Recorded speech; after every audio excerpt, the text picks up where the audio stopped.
로마서 5장 3절과 4절 말씀입니다. 우리 함께 다 같이 읽겠습니다. 다만 이뿐 아니라 우리가 환난 중에도 즐거워하나니 이는 환난은 인내를, 인내는 연단을, 연단은 소망을 이루는 줄 알미로다. 할렐루야. 오늘 저는 로마서 5장 3절 그리고 4절 말씀을 통해서 환난 중에 일어나는 일이라는 제목으로 함께 은혜를 나누고자 합니다. 한 10년 전쯤 일입니다. 저희 집에 불이 난 적이 있습니다. 둘째가 생일이어서 토요일 날 친구들을 모아놓고 생일 파티를 하게 됐습니다. 아내가 열심히 만든 파이도 먹고 또 게임도 하고 참 즐거운 시간을 가졌습니다. 그리고는 마지막에 케이크를 꺼내서 다 촛불을 켜놓고 해피 버스데이를 부르고 촛불을 끄고 그리고 케이크도 잘 잘라서 다 나눠 가졌습니다. 그런데 아내가 애들이 많아서 정신이 없었던지 그 가스 그 스토브 위에 식지도 않았는데 거기 위에 플라스틱 쟁반을 그냥 올려놓은 거예요. 그랬더니 그게 불이 붙은 겁니다. 이 플라스틱이 녹으면서 불에 붙으니까 정말 이 까만 재가 얼마나 올라오는지 깜짝 놀랐습니다. 온 집안을 다 까만 재가 날라서 그냥 다 덮기 시작하는 거예요. 애들을 부랴부랴 내보내면서 언뜻 눈에 들어온 게 에어컨이었습니다. 어디선가 플라스틱이 타면 발암 물질이 나온다는 걸 들어서 그걸 빨리 밖으로 내보내야 되겠다는 생각에 에어컨을 그냥 킨 거예요. 그랬더니 바람이 들어가는 구멍이 있고 나가는 구멍이 있는데 그 들어가는데 까만 재가 그 안에 꽉 끼면서 또 바람이 확 불어오니까 그 온 재들이 온 집안을 온통 덮어버렸습니다. 그야말로 식탁 위도 마찬가지지만 전등 위, 이불 위, 그 천장 위 다 까맣게 되어버렸습니다. 아이들을 내보내고 그거를 닦아보려고 닦았더니 오히려 제가요 닦으니까 물로 닦으니까 전부 다 이 까맣게 물들어 버리더라고요. 근데 하필 그날이면 그날따라 교회에서 1시간쯤 떨어진 곳에 결혼 예식을 드려야 하는 그런 예배를 드려야 하는 그런 날이었어요. 그래서 난리통에 별로 정리도 많이 못하고 덥지도 못하고 그냥 나가게 되었습니다. 그러면 나가면서 이런 생각이 들었어요. 정말 이거 어떡하지? 어떻게 이걸 해결하지? 그런 생각과 함께 차를 타고 가면서 드는 마음이 아무 일도 없는 것이 정말 복이구나. 아무 일도 일어나지 않는 것이 정말 이게 놀라운 축복이구나라는 걸 깨닫게 됐어요. 그러면서 정말 아무 일 없이 생일 파티가 잘 끝나고 평온한 가운데 내가 이렇게 결혼 예배를 드리러 갔으면 얼마나 좋았을까라는 생각이 들었습니다. 여러분, 코로나 바이러스가 생기지 않았으면 얼마나 좋았겠어요. 오늘이라도 이 록다운이 끝나서 우리가 함께 모여서 예배를 드릴 수 있다면 얼마나 좋겠습니까?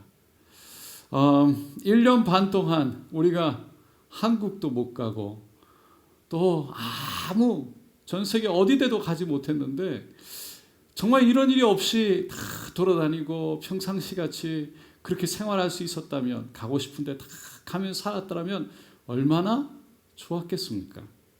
가만히 생각해 보면 아무 일 없이 살아갈 때가 정말 감사한 거고 그때가 축복의 시간인 거예요. 물론 좀 심심할 수도 있고 좀 밍밍할 수도 있지만 그래도 그게 감사한 거라는 거. 하지만 세상은 그렇게 날마다 그렇게 감사하게 축복의 시간이 되도록 그냥 내버려 두지 않는 것 같습니다. 우리가 원하든 원하지 않던 살아가다 보면 순간순간 참 어려운 일이 일어납니다. 때로는 집에 불이 나기도 하고 또 어쩔 때는 차 사고가 나기도 하고 또 어떨 때는 도둑이 들어서 물건을 가져가거나 또 어떨 때는 질병이 찾아와서 정말 고통을 주기도 하죠. 뭐라고 말할 수 없는, 참 살다 보면 별의별 일을 다 겪게 되는 것 같습니다. 지금도 우리는 개인적으로 뿐만 아니라 온 세계가 다 함께 참 힘든 시간을 지나고 있습니다. 작년 초부터 코로나 바이러스가 생겨나면서 우리에게 얼마나 많은 고통을 주었습니까? 인도에서 시작된 델타 변이는 더 많은 사람들을 감염시키고 또 생명에까지도 위협하고 있습니다. 그래서 호주 정부는 지금 꼭 필요한 일이 아니면 집 밖에도 나가지 말라고 당부하고 있죠. 이거는 지금 한국도 마찬가지입니다. 가장 높은 이 아주 그 단계, 방역 단계 4단계의 그런 방역이 일어나고 있습니다. 생각지 못한 환난, 생각지 못한 고난이, 그 어려운 시간이 다가오면요, 우리에게 일어나는 두 가지 일이 있습니다. 하나는 우리의 인격과 믿음이 그대로 드러나는 겁니다. 오늘 본문 말씀을 보게 되면 우리가 환난 중에도 즐거워하나니 이는 환난은 인내를, 인내는 연단을, 연단은 소망을 이루는 줄 알미로다 라고 그랬어요. 여기서 환난이라는 단어를 영어로 보면 suffering이라고 되어 있습니다. 이건 고통, 고난, 어떤 어려움, 아픔을, 고난을 얘기하는 거죠. 근데 인내는 perseverance, 그래서 참아내는 거예요. 참는 거예요. 그래서 환난은 인내를 배우게 하고 그 인내는 우리를 연단시킨다 라고 말합니다. 근데 이 연단이라는 거는 단어를 영어로 성경에 보니까 character라고 되어 있어요. 이걸 번역을 하면 인격, 인품이라는 뜻입니다. 그러니까 고난이 인내를, 그리고 인내가 우리의 인격을 만들어낸다는 거예요. 왜냐하면 참아내는 능력이 사실 우리의 인격을 만들어내기 때문입니다. 그러니까 인격은, 그리고 오늘 본문에서 소망을 또 만들어낸다 그럽니다. 소망을 이룬다는 것은 우리가 바라는 꿈을 이룬다는 거예요. 이 꿈은 두 가지가 있습니다. 하나는 저 하늘 천국에 대한 꿈이고, 두 번째는 이 땅에 살아가면서 이루게 되는 꿈입니다. 다시 말해서 이 땅에서 고난이 와도 끝까지 인내하고 하늘을 바라보며 살아가면 그 믿음으로 인해 천국 소망의 꿈을 이루게 된다는 것이죠. 그리고 이 땅에서도 끝까지 인내하고 포기하지 않으면 결국 우리가 이루고자 하는 그 꿈을 이루게 된다는 겁니다. 그런데 오늘 본문 말씀에서 우리가 좀 관심을 갖고 포커스를 두고 보기를 원하는 것은 바로 인격입니다. 여러분, 사람이 어려운 일을 만나게 되면, 그때 그 사람의 인격이 드러납니다. 자신의 약한 부분이 드러나기 때문이죠. 좋을 때는 누구나 다 좋습니다. 그때는 그 사람의 인격이 어떤지 사실 잘 알 수가 없어요. 그런데 힘든 일을 한번 겪게 되면 그때 그 사람의 진 모습이 드러나는 거예요.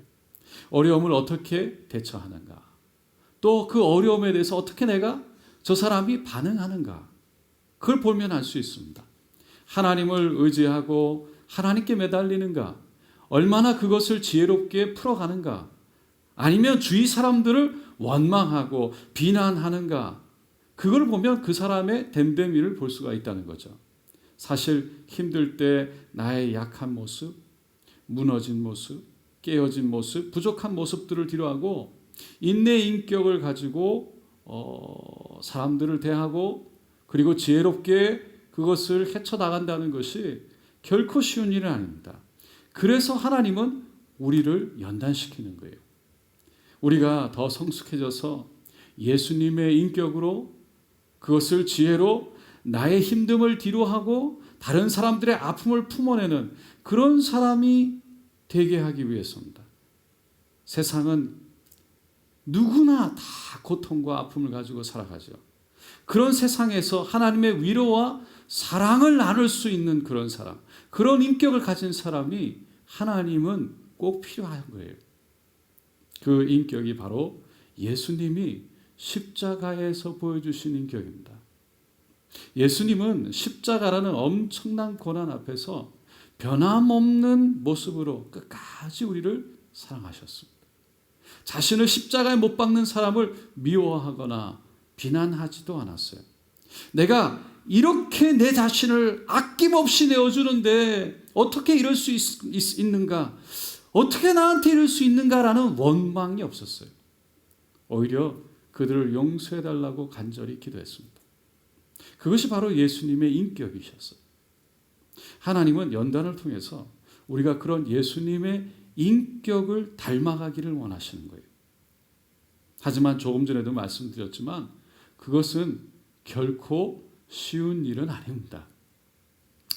저도 집에 불이 났을 때 먼저 화부터 났습니다. 그리고 처음 드는 생각이, 아니 왜 플라스틱 접시를 거기에다 올려놓고 난리는, 이런 생각이 들었어요. 그리고는 바로 턱 밑에까지 그 말이 그냥 차올라 오는데 그걸 그냥 꾹 참았어요. 집이 너무 엉망이니까 뭐 지금 누구를 탓해봤자 아무런 도움이 되지 않는다는 생각 때문이었습니다. 하지만 그게 정말 참기가 어렵더라고요. 그리고 결혼 주례 때문에 나가야 돼서 못 도와줘서 미안하다 한마디 말은 했지만 속으로는 야, 이거 정말 암담하다. 내가 여기서 지금 나갈 수 있는 게 오히려 다행이다라는 생각이 들었어요. 너무 엉망이어서 도저히 치울 생각이 엄두가 나지 않았기 때문입니다. 그래도 미안한 마음에 오가면서 아내에게 전화를 했습니다. 괜찮냐고. 그리고 물었는데 아내가 정말 괜찮다고 아무렇지도 않아 했어요. 저 같았으면 정말 짜증이 많이 났을 것 같아요. 온 집안에 빨래며 정말 모든 이불 다 걷어내고 베큐um하고 하나하나 다 닦아내면서 끝날 때까지, 그날 밤 늦게까지 아무 말 없이 청소하는 모습을 봤습니다. 여러분, 인격이라는 것은 힘들지만 잘 지혜로 참아내는 거죠. 인내하는 거예요. 그리고 그 어려운 과정 속에서 자신이 해야 할 일들을 지혜롭게 잘 묵묵히 감당해 가는 겁니다. 그런 인내를 통해서 결국은 인격이 만들어지는 거죠. 여러분, 인내를 통해 인격이 만들어지기 위해서는 반드시 고통이 따르게 되어 있습니다. 왜냐하면 우리는 참 잘 안 변하기 때문입니다. 그래서 하나님은 우리를 변화시킬 수 있는, 변화시킬 만한 그런 아픔, 때로는 고통을 허락하시는 거예요. 학교에서 화학 시간에 여러분, 이 숯과 까만 숯과 초롱초롱 빛나는 다이아몬드의 차이는 탄소기호 하나 차이라고 배웠어요. 까만 숯에 그런데 물리적으로 엄청난 강한 압력을 가하면 그게 다이아몬드가 된다는 겁니다. 숯은 너무 볼품없고 까만, 아무 쓸데없어 보이는데, 그런데 강한 압력을 받은 그 다이아몬드는 너무나도 초롱초롱 아름다운 빛을 발합니다. 그래서 수많은 여인들이 결국 그 다이아몬드를 받고 싶어서 참 그렇죠. 하지만 실제로 숯과 다이아몬드의 차이는 근소한데 그 근소한 차이를 바꿔주는 것이 바로 엄청난 압력이라는 거예요. 엄청난 힘이 거기에 가해진다는 거죠. 우리의 숯과 같은 인생, 고난이라는 압력이 가해질 때 그 압력이, 그 고난이 너무나 힘이 들고 아프지만, 그러나 우리 인생을 다이아몬드 같은 아름다운 인격, 소망의 삶으로 변화시키는 줄로 믿습니다. 마태복음 13장 20절 21절에 보면 예수님께서 비유로 씨 뿌리는 비유를 하신 것이 있어요. 근데 거기에 보면 특별히 돌밭에 씨앗이 떨어진 것에 대한 비유를 말씀하세요. 마태복음 13장 20절 21절에 돌밭에 뿌리었다는 것은 말씀을 듣고 즉시 기쁨으로 받되 그 속에 뿌리가 없어 잠시 견디다가 말씀을 인하여 환난이나 핍박이 일어날 때는 곧 넘어지는 자요 그랬어요. 씨앗이 돌밭에 떨어져서 이 뿌리를 내려야 되는데 그 돌 때문에 뿌리를 내리지 못한다는 거예요. 그 뿌리가 내리려면 어떻게 됩니까? 그 돌들을 쟁기와 곡괭이로 다 갈아내야 돼요. 끄집어내야 됩니다. 그리고 흙을 뒤집어 파고 굳어진 흙들을 다 눌러서 그렇게 부셔내야 되는 거예요. 이와 마찬가지로 우리의 삶 속에 말씀의 씨앗이 떨어지면 그 말씀의 씨앗이 뿌리를 내리기 위해서는 결국은 마음에 깊이 갇혀 있는 있는 고정관념들, 세상의 풍습과 습관들, 그리고 그것에 따라서 일어나는 세상의 가치관으로 인해 생기는 그 삶의 행동들을 다 케어내고 뒤집어 엎어서 굳어진 것들을 다 부셔내야지만 말씀의 뿌리가 들어간다는 거죠. 결국 이러한 과정은 우리는 쉽게 변하지 않기 때문에 고난과 그리고 인내와 연단의 과정을 통해서 이루어진다는 겁니다. 그리고 이러한 과정을 통해서 말씀의 씨앗이 뿌리를 내리게 되고 결국은 그 뿌리의 열매가 결국은 아름답게 다이아몬드 같이 빛나게 된다는 겁니다.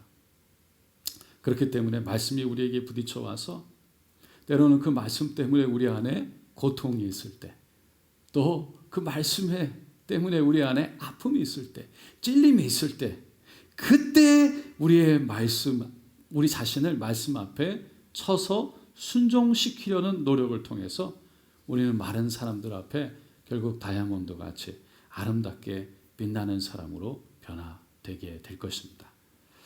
오래전에 우리 교회 오셨던 강영우 박사님을 기억합니다.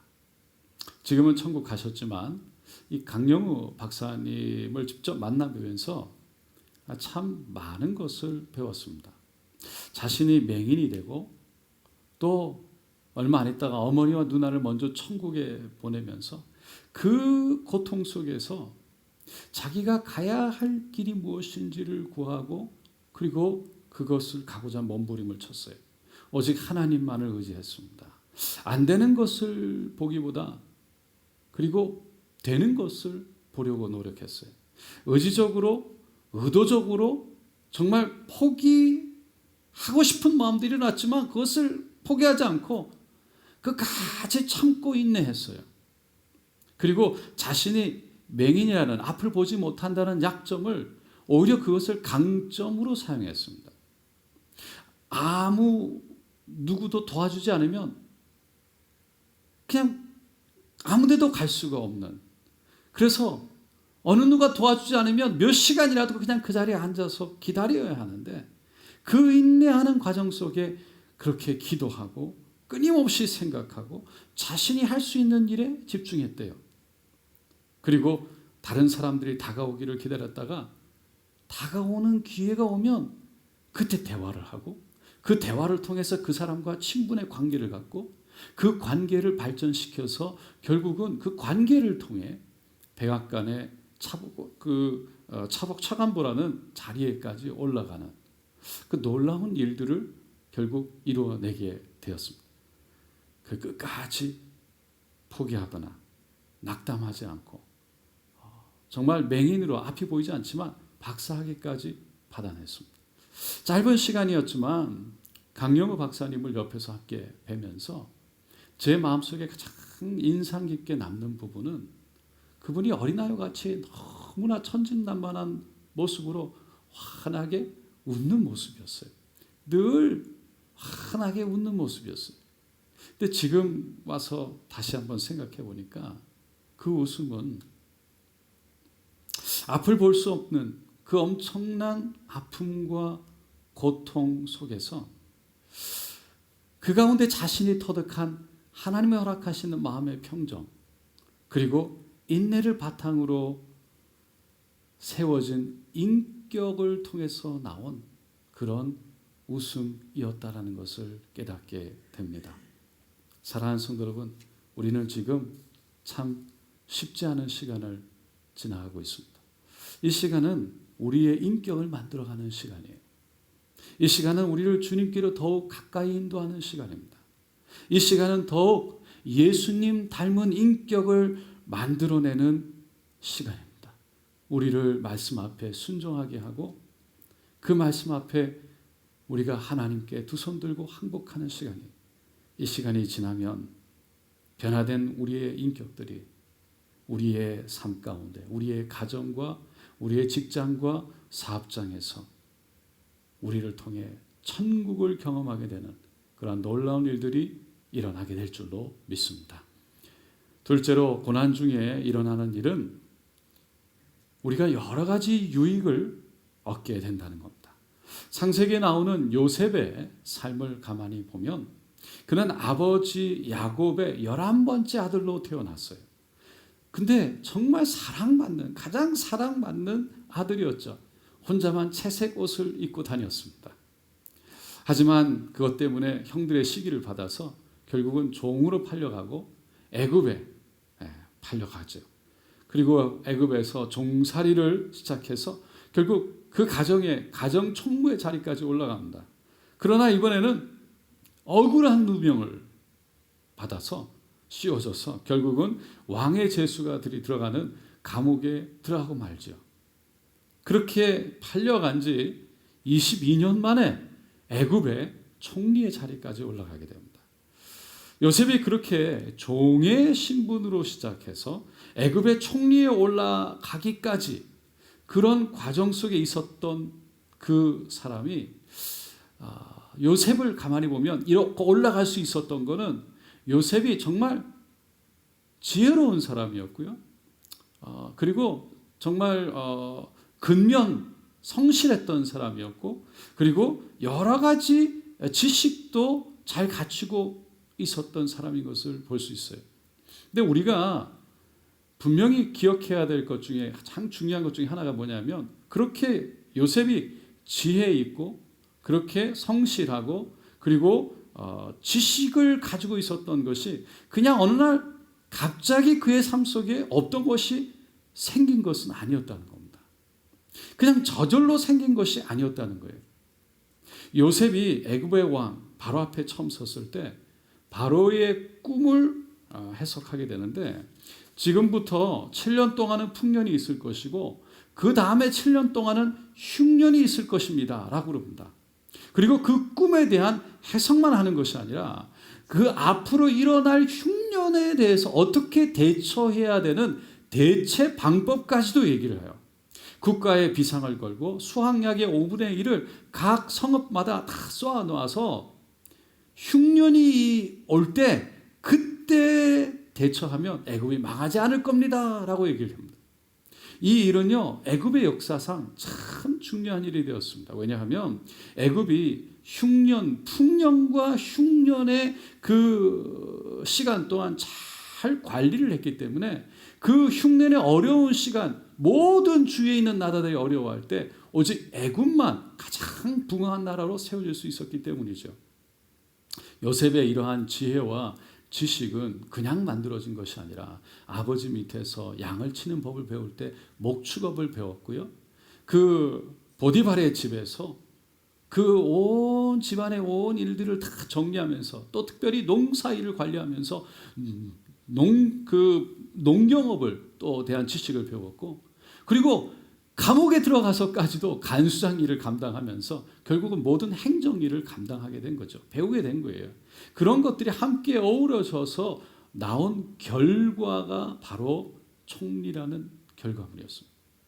그는 아주 정확한 시기에 아주 자신이 쌓아놨던 그 실력들을 완벽하게 잘 발휘함으로써 요셉은 종으로 시작한 애굽의 삶을 총리로 마치게 된 너무나도 멋진 드라마를 만들어낼 수 있었습니다. 여러분, 하나님이 우리를 쓰시기 위해서는 물론 아무것도 없는데 그냥 갑자기 부어주셔서 쓰시는 경우도 있지만, 그러나 거의 대부분은 우리 안에 쌓여진 것, 우리 안에 있는 것들을 끄집어내서 그것을 사용하신다는 거예요. 그래서 우리가 쓰임받기 위해서는 준비되어지는 것이 중요한데, 여러 가지 실력뿐만 아니라 지식뿐만 아니라 우리의 인격이 준비되어지는 것, 그래서 그런 실력과 능력과 인격이 갖추어지는 것이 중요하다는 거예요. 만약에 요셉이 바로를 만나서 그냥 꿈에 대한 해석만 하고 나왔다면, 그냥 꿈만 해석할 수밖에 없었다면, 아마 그가 살아가면서 순간순간 그 어려운 과정 속에, 그 고난 속에 그것을 헤쳐나가고자 하는, 포기하지 않고 하나하나 배우는 시간이 없었더라면 그는 왕 앞에서 그냥 꿈만 하나 해석하고 이런 겁니다. 그리고는 왕이 주는 선물만 하나 더 받고 그냥 덜렁덜렁 나왔을 거예요. 그러나 요셉은 하나님이 허락하셨던 그런 험악한 고난의 시간 동안 하나님의 인도하심을 믿고 스스로 준비하며 하나님의 때를 기다렸던 겁니다.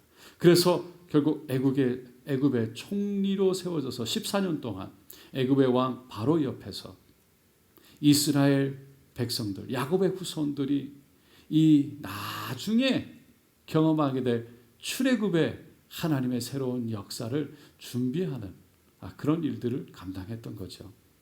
그러므로 요셉에게 있어서 고난의 시간은 곧 그의 꿈을 이루어가는 과정이었습니다. 여러분, 역사상 가장 위대한 왕이라고 얘기하는 다윗 왕도요, 그런 놀라운 엄청난 훈련을 받았습니다. 산으로 들로 쫓겨다니며 생명의 위협을 받을 정도로 고난을 받았습니다. 훈련을 받았어요. 그런 고난의 훈련을 통해서 결국 훌륭한 왕으로 세워질 수 있었습니다. 그러나 그의 아들 솔로몬은 하나님이 놀라운 지혜를 주셔서 왕이 되긴 했지만 큰 어려움 없이 그냥 훈련을 받지 못했기 때문에 결국 하나님이 거저 주시는 지혜, 그 은혜가 얼마나 귀한지 몰라 마지막에 하나님을 등지고 우상을 섬기며 결국 타락하고 말았던 거죠. 예수님도 공생애를 시작하시기 전에 40일 동안 광야에서 결국은 사단의 시험을 금식 가운데 받았습니다. 첫째로 그 금식 가운데 돌을 향해서 떡을 만들으라고 유혹했죠. 그것은 배고픔의 고난을 자신의 능력으로 그 고난에서 나오라는 거였어요. 다시 말해서 금식은 하나님의 계획과 인도하심이었는데 그것을 깨고 너의 인생은 너가 만들어 라고 말하는 시험이었다는 거죠. 하나님의 섭리 가운데 나오라는 것이었어요. 두 번째로 예수를 높은 성전 꼭대기에 올려놓고 뛰어내려서 천사들이 받아내라고 유혹했습니다. 그건 자신의 영광, 자신의 잘남을 세상에 드러내라는 거였어요. 셋째로 이 땅의 모든 영광과 부귀를 가지고 예수님을 시험했죠. 그것은 이 땅에서 하나님이 주는 십자가 말고 이 땅에 있는 부귀 영화를 너가 취해서 누리라는 유혹이었습니다.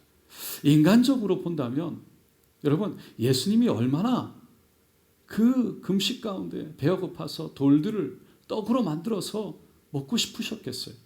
높은 곳에 뛰어내려서 천사들이 받아내고 그것을 많은 사람들이 보게 하면서 자신이 누구인지를 단번에 드러내고 싶으시겠어요. 어떻게 보면 많은 천하의 온갖 부귀 영화를 보면서 얼마나 그게 인간적으로 유혹이 됐겠어요.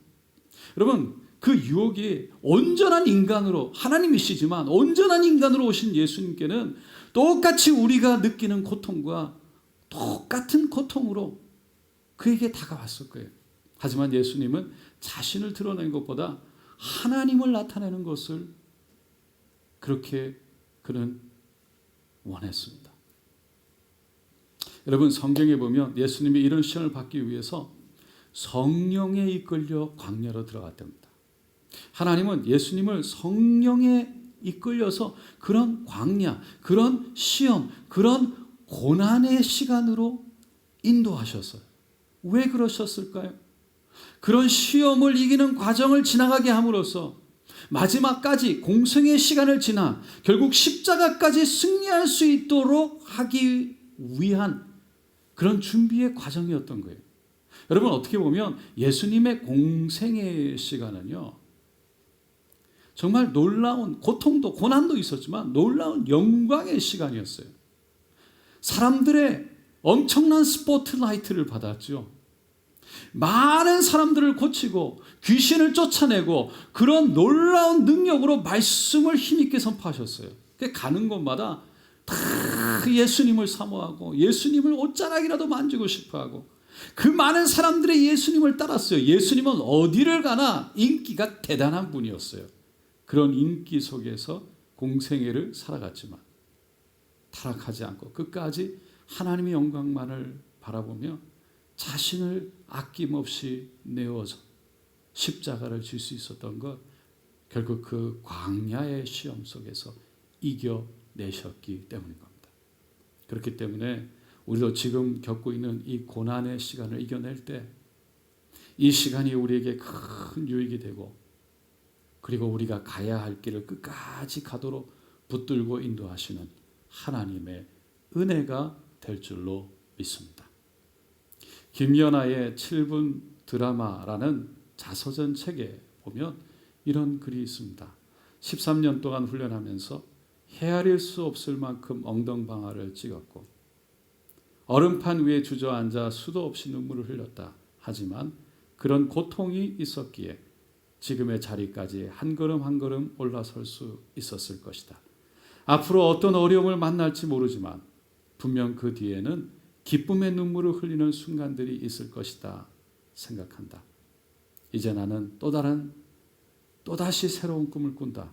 행복한 스케이터 김연아로 살기 위해. 오늘 본문은 이렇게 얘기합니다. 우리가 환난 중에도 즐거워하나니 이는 환난은 인내를, 인내는 연단을, 연단은 인격은 소망을 이루는 줄 알미로다. 사랑하는 성도 여러분, 지금 우리가 고난 중에 있지만 기뻐하기를 원합니다. 왜냐하면 고난은 곧 소망을 이루는 축복의 과정이기 때문입니다. 고난은 곧 소망이고 영광이며 고난은 곧 승리이기 때문입니다. 이런 축복의 고난을 인내로 그리고 우리의 인격으로 승화시켜서 하늘과 이 땅에서 소망을 이루어내는 저 여러분 되시기를 예수님의 이름으로 간절히 축원드립니다.